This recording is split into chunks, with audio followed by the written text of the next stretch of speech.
भारत का प्राचीन ऐतिहासिक ग्रंथ महाभारत कई रहस्यों से भरा हुआ है। इसके प्रत्येक पात्र अपने आप में ही एक रहस्य है। महाभारत को पंचम वेद भी कहा जाता है।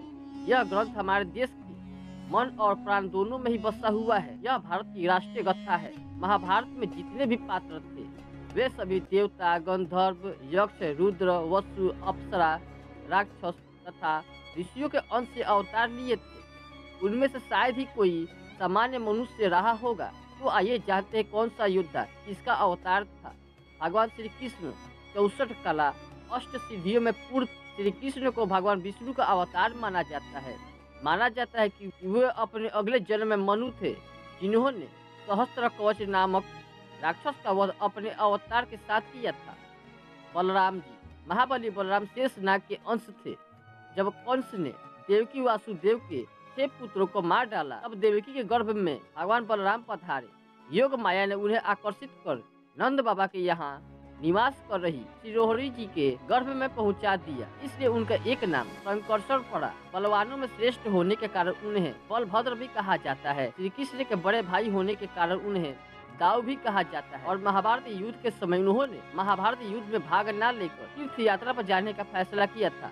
कुछ दिनों के बाद यदुवंश के संहार होने के बाद उन्होंने समुद्र तट पर जाकर अपना देह त्याग दिया था। भीष्म कृष्ण के बाद भीष्म का ही नंबर आता है, जो महाभारत के प्रमुख पात्रों में से एक थे। दुयु नामक वसुनी ने ही भीष्म के रूप में जन्म लिया था। विशिष्ट ऋषि के श्राप और इंद्र की आज्ञा से 8 वसुओं और शांतनु गंगा से उत्पन्न होना पड़ा था। 7 को तो गंगा ने बहा दिया था, पर 8वां वसुधयु जिंदा रह गए थे। वही भीष्म पितामह थे, जिनका बचपन का नाम देवव्रत था। द्रोणाचार्य भीष्म के बाद द्रोणाचार्य को सबसे अहम माना जाता है। देव गुरु बृहस्पति ने ही द्रोणाचार्य के रूप में जन्म लिया था। अश्वत्थामा उपरोक्त के बाद अश्वत्थामा सबसे अहम है और वे गुरु द्रोणाचार्य के पुत्र थे।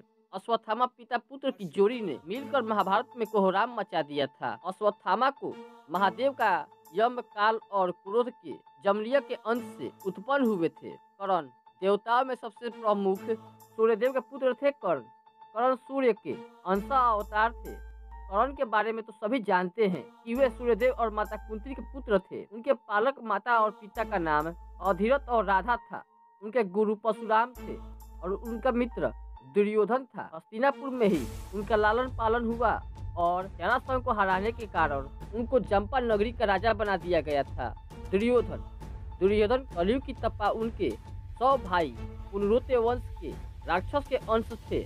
दुर्योधन हस्तिनापुर के महाराजा धृतराष्ट्र और गांधारी के 100 पुत्रों में सबसे बड़ा था। वेद व्यास के वरदान के कारण ही गांधारी ने 100 पुत्रों को जन्म दिया था। दुर्योधन के असंख्य कुकृत्य के कारण ही कौरव और पांडवों के बीच युद्ध आरंभ हुआ था। दुर्योधन गदा युद्ध में पारंगत था और श्री कृष्ण के बड़े भाई बलराम का शिष्य था। दुर्योधन ने कर्ण को अपना मित्र बनाया था। गांधारी द्वारा देखे जाने से उसका शरीर वज्र के समान हो गया था, लेकिन श्री कृष्ण के छल के कारण उसके गुप्तांग का स्थान कठोर नहीं हो पाया था, जिसके चलते महाभारत युद्ध में भीम ने दुर्योधन को उसकी जंघा से जकड़कर उसे 2 फाड़ कर दिया और इस तरह से दुर्योधन को मारा गया था। अर्जुन उनके पिता का नाम पांडु था, लेकिन असल में वे इंद्र और कुंती के पुत्र थे। देवराज इंद्र ने अर्जुन को बचाने के लिए कर्ण के कवच और कुंडल उसे छीन लिए थे। देवराज इंद्र एक ब्राह्मण का रूप धारण कर कर्ण के द्वार पर पहुंच गए थे और उनसे दान में कर्ण के कवच कुंडल मांग लिए। कर्ण जानते थे कि वे ब्राह्मण के भेष में कोई और नहीं बल्कि वे स्वयं इंद्र भगवान थे। फिर भी कर्ण ने अपनी दान देने की व्यक्तिगत के कारण उन्हें वह कवच और कुंडल दान में दे दिए थे। भीम को पवन पुत्र भी कहा जाता है। हनुमान जी भी पवन पुत्र थे। कहते हैं कि भीम में 10,000 हाथियों का बल था।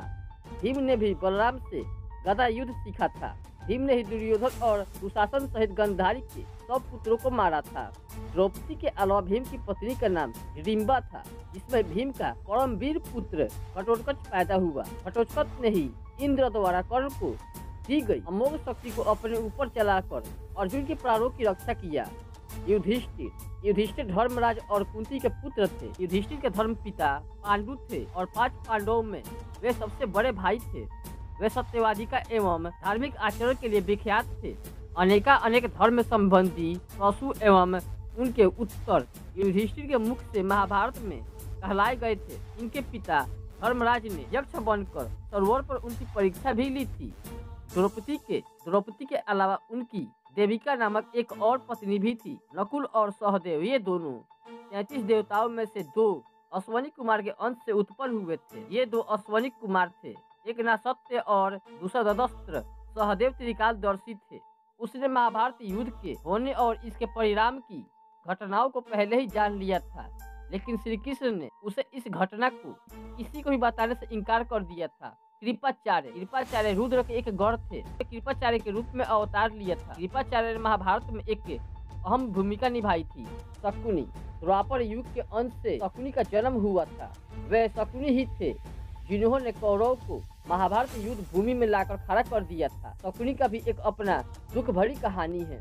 दोस्तों, उम्मीद करता हूँ ये वीडियो आपको अच्छी लगी होगी। अगर वीडियो अच्छी लगी हो तो वीडियो को लाइक करें और चैनल को सब्सक्राइब करें, क्योंकि आपको ऐसा वीडियो हमेशा मिलता ही रहेगा। धन्यवाद।